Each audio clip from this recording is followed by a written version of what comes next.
What's going on, everybody? Before we get on into the video, please go check out the Discord link in the description where you can talk to, me, JetsHub, Jake from Peg City Hockey, and Zach and Carter from the Nolan Hockey Podcast.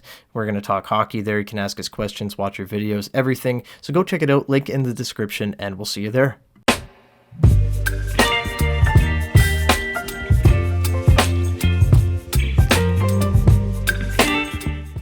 What's going on, everybody? Welcome back to another video, and today we're going to be going over the Winnipeg Jets season preview and my predictions on, how kind of the season's going to shake out.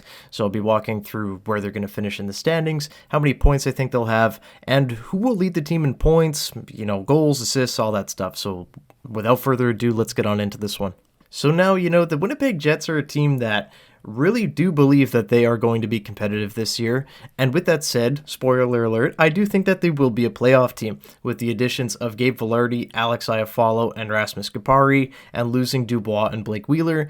I do think that, you are obviously going to miss Pierre-Luc Dubois down the middle. He is a very scary guy, but I do think that Vilardi fills the hole fine, and I think that Cole Perfetti, if he can stay healthy, will be a really good number 2 centerman.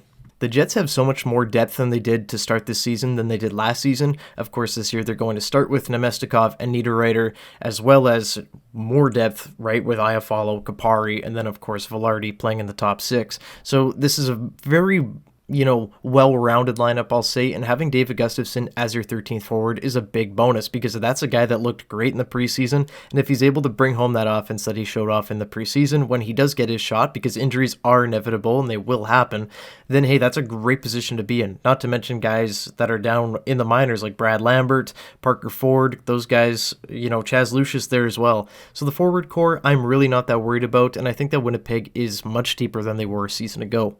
On defense, I really don't feel as confident after watching the preseason, and yes, I know it's preseason, but we're seeing a lot of issues that we saw last year seep into the preseason with a couple of guys, right? So Morrissey and DeMello, that's a pairing that I believe will be the top pairing for the majority of the year, if not the entire year, barring injuries. So those guys, not really too worried about them. The second pairing is where it gets interesting because I do believe that Dylan Samberg will be playing with Neil Pionk, and if he's not starting the season there, I think that he's going to end up there eventually because, Brendan Dillon and Neil Pionk played horrible together in the preseason. The Jets don't seem sold on, lowering Pionk's minutes or anything like that. They view him as a top 4 guy, so I would imagine that they would just try to split up the pairing and try to find a partner for Pionk, and last season Samberg was the most stable force when he was partnered with number 4, so Samberg and Pionk, I do see being the pairing, right, eventually, if that's not the pairing that's going to be out there night 1. And we'll see how that goes. Dylan Samberg is a guy that I am a big fan of, and I think that he's a legit top 4 defenseman, or at least on his way to being that. And we'll see how he can do with Neil Pionk this season. The third pairing is going to be, Dylan and Schmidt, or, Samberg and Schmidt, one of the two, depending on what Bonus wants to start the season with. Nate Schmidt, a guy that we didn't get to see in preseason really at all because of injury, and of course Brendan Dillon, who didn't have a very good preseason at all. Hopefully he can bounce back. Those two together, maybe they can find chemistry and be a really good, kind of shutdown pair. That'd be kind of neat. So we'll see what happens with the defense. We'll see if Declan Chisholm rotates in, Logan Stanley rotates in, and then of course you got Ville Heinola, who showed out and balled out in the preseason.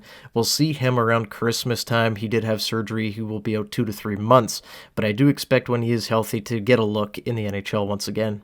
And then, of course, in goal, nothing to be really too worried about. Connor Hellebuck, with his shiny new contract, will be the starting goaltender with Laurent Brossoit backing him up. Hopefully, Brossoit can stay healthy this season and be, kind of a 1A guy if he's able to play some more games than David Riddick did a season ago.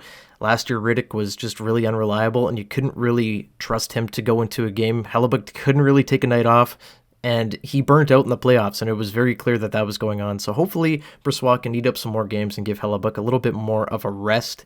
I think that'll go a long way, and having a rested Vezina caliber goaltender heading into the playoffs is a big, big bonus, especially with how Connor Hellebuck has been playing for the last few years.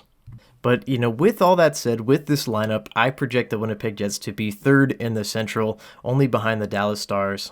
and the Colorado Avalanche, but I do think that it will be close in the division. I do think that Minnesota will take a step back this year. I'm just not high on them. Like, I know obviously you've got Kaprizov, you've got all those guys over there in Mini, but I'm just not sold on them, and I don't know why, right? Jets and Wild obviously have a really fun rivalry, and it might come down to whoever wins that series who's going to take the third spot and who may be a wildcard team, right?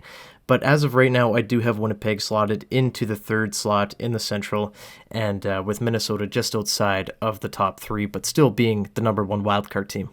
But now the question is, who's going to lead this team in goals, right? I believe it's going to be Kyle Connor, because he's going to be playing on the line this year with Mark Scheifele and Gabe Vilardi. Gabe Vilardi, big guy, he's going to drive the net. He's going to be taking defensemen away. He's going to be taking a lot of attention away from Connor and Scheifele, and I think Scheifele is just going to be feeding Connor all day, baby. I have Kyle Connor scoring 48 goals this season as my prediction. And, if he can stay healthy, which he has been able to do for most of his career, I don't see why that's, not possible. Last year, he didn't have, the most incredible goal scoring season ever, but I do think that he's ready for a bounce back, and I think that he's going to explode this year. So Kyle Connor is my prediction to lead the Jets in goals.